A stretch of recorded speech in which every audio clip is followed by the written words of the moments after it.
क्या आप जानते हैं कि टोनी स्टार्क ने एमसीयू में इनडायरेक्टली एंड डायरेक्टली कितने सारे विलन्स को क्रिएट किया हुआ है?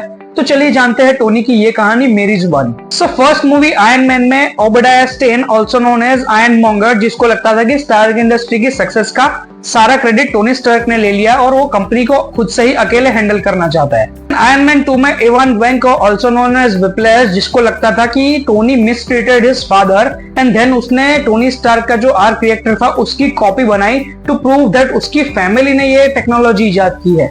Then in the same movie, Justin Hammer, who became villain because of the rivalry between Tony Stark and Justin Hammer, and to surpass Tony Stark in the business. उसके बाद Iron Man 3 movie में Aldrich Kylian जब Tony Stark ने Christmas night को उसको reject कर दिया था या फिर उसके बारे में भूल ही गया था, then he took it personally and took the revenge with Tony Stark. उसके बाद एवेंजर्स एज ऑफ अल्ट्रॉन में टोनी ने बनाया अल्ट्रॉन को to protect the earth, but plan fail हो गया and it led to destruction of the Sokovia. Then in the same movie the Maximoff twins become the villain because Stark industry के एक bomb ने उनके parents को मार दिया था and then they join the Ultron to take the revenge.